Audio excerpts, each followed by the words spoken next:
Oh. Ah.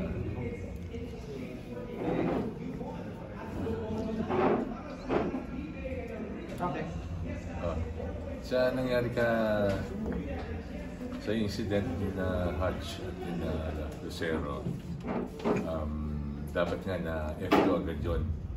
So nagkaroon ng lapses, protocol lapses sa procedure namin sa technical. Dapat F2 na agad yun eh.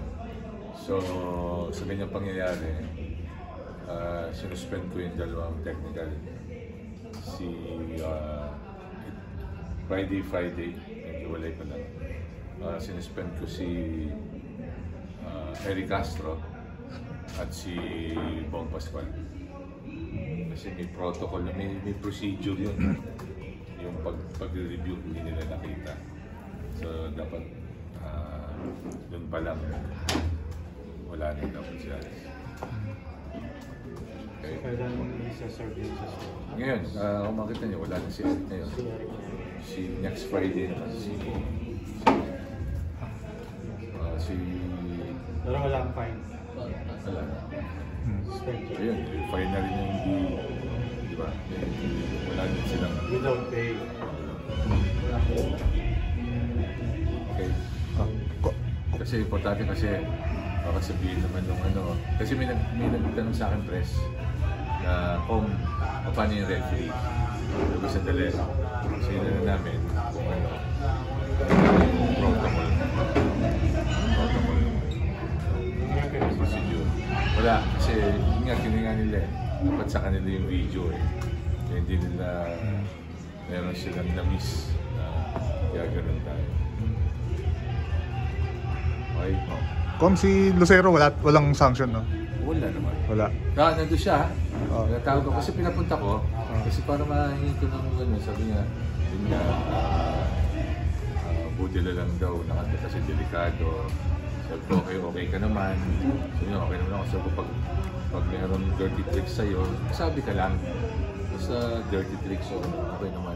Si Hutch at yun nga, sinabi ko, pag naulit ulit, kasi 2 beses na kita pinatawag, so kapag naulit ulit, mas harsh, mas mabigat ang bibigay kong penalty sa kanila. Baka mahaba-habang suspension. Yun na. So nagpapasorry talaga.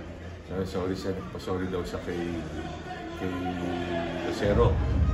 Tinext na kagabi, tapos nagsabi na nga daw sa inyo yata na mali siya. Sabi ko, kasi delikado talaga yung ginawa niya. Kaya ganun kataas yung fight. Si Cap tsaka si Coach Nenad, wala yan. Ano naman eh, heat of the moment lang yan eh. Parang sinabi ko si Almasan. Sabi ko bakit yung technical? Kasi sabi ko, tinanggal natin yung technical ni Almasan. Okay, kasi umaawat siya tapos kala niya. Pag heat of the moment, sinabi ko, init ang ulo yan eh. Kaya nyo, di ba sana kung pareho lang silang nasa bench.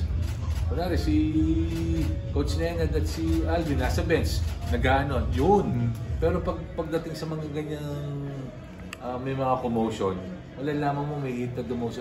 Pag sabi ko, aralin niyo yung sitwasyon. Hindi porket nasa libro, gano'n na. Katulad nga nila, sa nangyari, dapat F2 ka rin nga.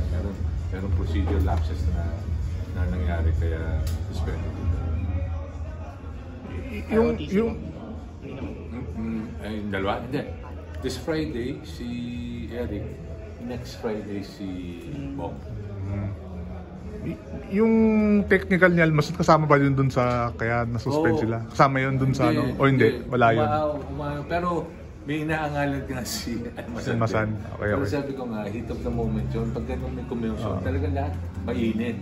Huwag na yung ano, di sabi ko, di sana itong player na to, itong coach na to, ito na to. Nag-argue din eh. So, di ba? Sabi ko, pag-aralan nyo, huwag basta ganun nga. Eh, tinanggal namin yung ano, technical ni Almasan. Technical. So, kausap ko din si Almasan kahapon. Sabi ko, hindi ka, ano, nagkamali kami doon. Yun, amin yun.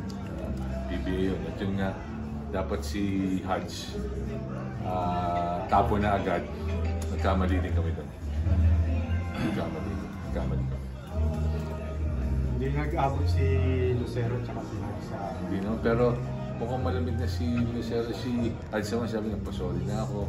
Mukhang, hindi na pang-abot.